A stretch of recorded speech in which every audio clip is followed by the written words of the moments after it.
গুরুতর অসুস্থ হওয়ার ফলে এবার নীলাঞ্জনা এবং ক্রান্তকে হসপিটালাইজ করতে বাধ্য হলো অফিসার খান। হ্যাঁ বন্ধুরা, ভিডিওতে লাইক দিয়ে দেখতে থাকুন। যে মুহূর্তে কিনা হাজতে থাকাকালীন নীলাঞ্জনা এবং ক্রান্ত দুজনই আরও বেশি অসুস্থ হয়ে পড়ে এবং ক্রমশ ওদের অবস্থা যখন আরও বেশি গুরুতর হয়ে ওঠে, ঠিক সেই মুহূর্তে অফিসার খানের কাছে ছুটে গিয়ে অন্যান্য অফিসাররা বলতে থাকে যে ম্যাডাম শীঘ্রই আসুন, আমাদের কোনো মতেই ওনাদেরকে দেখে সুবিধার বলে মনে হচ্ছে না। মনে হচ্ছে এমন যে আগের দিন রাতের বেলা আপনি ওনাদের উপরে যে টর্চারটা করেছেন তার ফলে হয়তো ওনাদের অবস্থা এতটা বিগড়ে গিয়েছে এবং ওনাদেরকে কোনো মতেই সুস্থ সবলভাবে রাখা যাচ্ছে না। ওনারা নাওয়া খাওয়া সব কিছু ত্যাগ করে বসে আছে এবং এতে করে ওনাদের শারীরিক অবস্থা আরও বেশি অবনতি হয়ে গিয়েছে। আমার কোনো মতেই মনে হচ্ছে না ওনাদেরকে হসপিটালে না নিয়ে আর কোনো রকম কোনো উপায় আছে। অন্যদিকে অফিসার খান সেখানে ছুটে গিয়ে যখন দেখতে থাকে যে নীলাঞ্জনা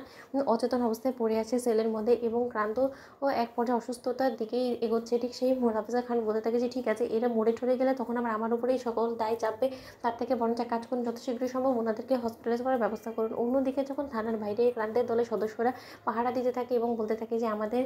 প্ল্যানটা কিন্তু একটু একটু করে কাজ করছে, ক্রান্তি ভাইকে আমরা যেরকমটা শিখিয়ে এসেছি সেরকম হয়েছে, ক্রান্তি ভাই কাজ করছে, এবার আমাদেরকে তৎপর থাকতে হবে, যে করে হোক না কেন আমাদের প্ল্যানটা যাতে আমরা সফলভাবে এক্সিকিউট করতে পারি সেই দিকটা তোদের খেয়াল রাখতে হবে। এবার যাতে কোনো মতে আমাদের চাল মিস না যায় সেই দিকটা অবশ্যই নজর রাখতে হবে। অন্যদিকে মন্দিরা বলতে থাকে যে হ্যাঁ, তোরা সকলেই মিলে তৎপর থাকিস, কান্তি ভাই এবং নীলাঞ্জনাকে হসপিটালে নিয়ে যাওয়া হচ্ছে এবং হসপিটাল থেকে যে কোনো মূল্যেই হোক না কেন তাদেরকে নিয়ে আমাদেরকে কিন্তু পালাতেই হবে। কোনো মতে যদি এই সুযোগটা আমাদের হাতছাড়া হয়ে যায় তাহলে বুঝতে পারছিস তো যে ক্রান্তি ভাই এবং নীলাঞ্জনার উপরে বিপদ আসা থেকে কেউ ঠেকাতে পারবে না এবং ওদের শাস্তি হয়ে গেলে আমাদের দলটা কিন্তু ভেঙে চুরমার হয়ে যাবে, সেটা নিশ্চয়ই তোরা চাস না। ঠিক সেই মুহূর্তে ক্রান্তিদেরকে যে অ্যাম্বুলেন্সে করে হসপিটালাইজ করা হয়, ঠিক সেই মুহূর্তে অ্যাম্বুলেন্সের পেছন করতে করতে যখন ক্রান্তিদের দলের সদস্যরা হসপিটালে পৌঁছে যায় এবং হসপিটালে পৌঁছানো মাত্রই তারা যখন নার্স এবং ওয়ার্ড বয়ের ছদ্মবেশ ধারণ করে বসে থাকে এবং বলতে থাকে যে না, যে করেই হোক না কেন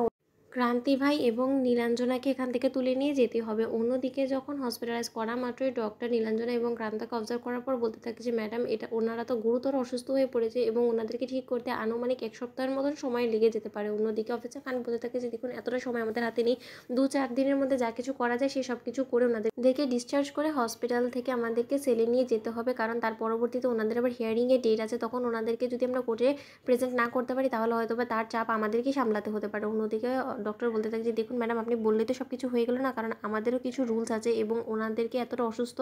অবস্থা আপনারা নিয়ে এসেছেন, ওনাদেরকে ঠিকঠাক করে আমাদেরকে সেলে অবধি পাঠানোর জন্য যথেষ্ট পরিমাণে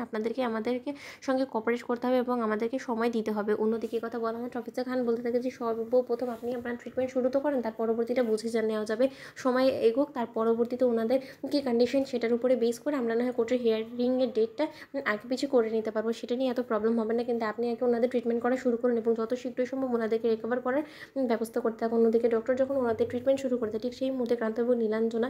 অ্যালার্ট হয়ে যায় এবং বলতে থাকে যে কাজ হয়ে যাবে। তো বন্ধুরা, লাইক এন্ড শেয়ার করে সাবস্ক্রাইব করতে ভুলুন না।